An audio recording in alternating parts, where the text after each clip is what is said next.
Assalamu alaikum students. Today's our topic is model auxiliaries. आज से हम मॉडल ऑक्सिलरीज वर्ब पढ़ने जा रहे हैं। ये ऐसे वर्ब होते हैं जो हमें टेंसेस में और जुमले बनाने में मदद देते हैं। मिसाल के तौर पर can, could, may, might, shall, should, ought to, इस तरह से। तो आइए आज का हम अपना स्ट्रक्चर पढ़ते हैं। सबसे पहला स्ट्रक्चर है मॉडल ऑक्सिलरीज वर्ब में कैन। कैन को उर्दू में सकना या सकता कहते हैं, इसके माना है। और अब हम ये देखते हैं कि कैन इस्तेमाल किस चीज के लिए होता है। तो स्टूडेंट्स, कैन इस्तेमाल होता है एबिलिटी के लिए। किसके लिए? एबिलिटी के लिए। जब भी सलाहियत, काबिलियत बतानी होगी हमें, तो हम कैन के स्ट्रक्चर से बताएंगे। कैसे? आइए इसका फॉर्मूला सीखते हैं। सबसे पहले हम सब्जेक्ट लिखेंगे। The doer of an action is called subject. जैसा कि तमाम जगह सब्जेक्ट इस्तेमाल किया जाता है, नाउन या प्रोनाउन एज ए सब्जेक्ट इस्तेमाल होंगे। इसके बाद जो हमारा स्ट्रक्चर है कैन, फिर हम कैन का इस्तेमाल करेंगे और उसके बाद प्लस वर्ब की पहली फॉर्म इस्तेमाल होगी, जैसा कि प्रेजेंट इंडेफिनिट में होती थी। इसी तरह फिर इसके बाद object. The receiver of an action is called object. तो जिस पर काम किया जाता है वो ऑब्जेक्ट है। तो ऑब्जेक्ट और सब्जेक्ट, ये दोनों, ऑब्जेक्ट और सब्जेक्ट ये दोनों नाउन होते हैं, ठीक है। और सब्जेक्ट में प्रोनाउन भी आ सकता है। वर्ब की पहली फॉर्म, जिसको प्रेजेंट फॉर्म भी कहते हैं, और कैन का स्ट्रक्चर। तो सबसे पहले हम एबिलिटी का जिक्र करते हैं। एबिलिटी यूजेस बताए जा रहे हैं। ये इसके यूजेस बताए जा रहे हैं। नंबर 1,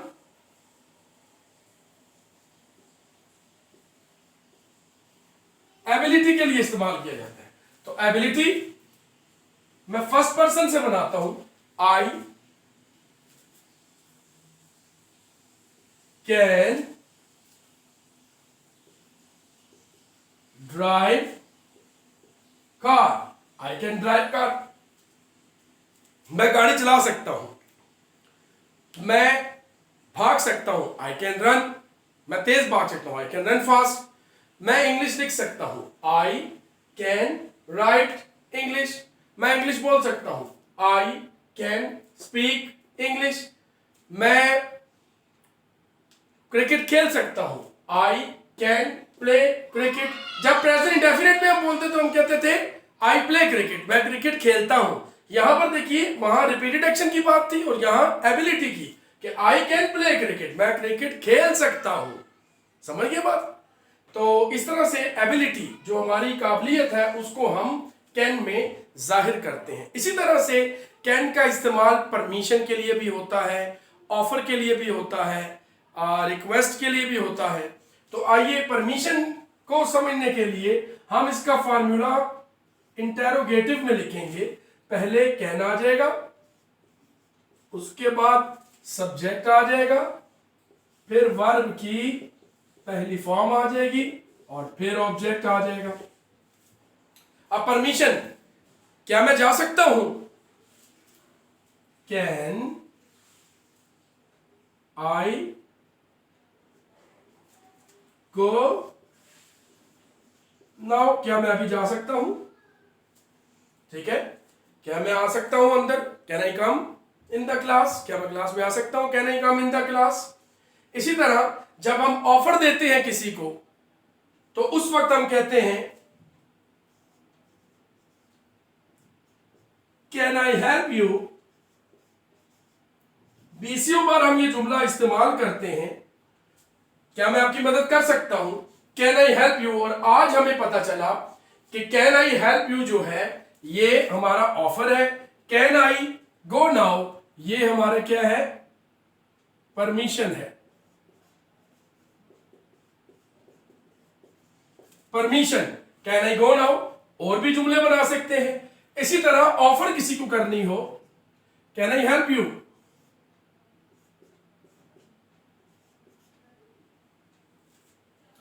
इसी तरह अगर रिक्वेस्ट के लिए बनाना हो, दरखास्त करनी हो,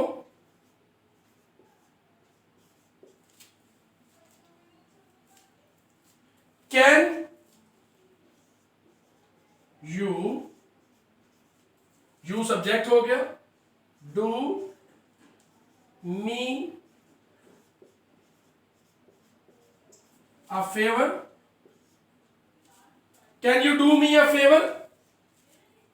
ठीक है, तो पता ये चला हमें कि कैन का इस्तेमाल जो है वो 4 चीजों के लिए होता है। वैसे तो यूजेस इसके साथ है, लेकिन नॉर्मली ये 4 जिनको आ जाए वो इंग्लिश अच्छी बोलने के काबिल हो सकता है, लिखने के काबिल हो सकता है, अंडरस्टैंडिंग बढ़ जाती है।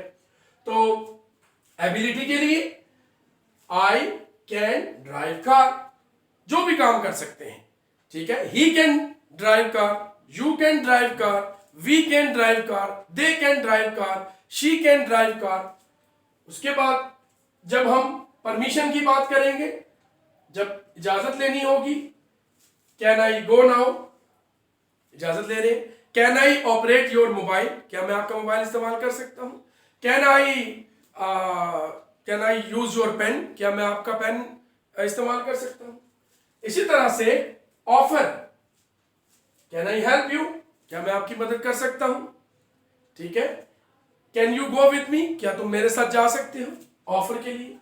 इसी तरह से can you do me a favour, request के लिए। जब आप रिक्वेस्ट करेंगे तो उस वक्त हम कैन का इस्तेमाल करेंगे। Right students, thank you very much, thank you for watching.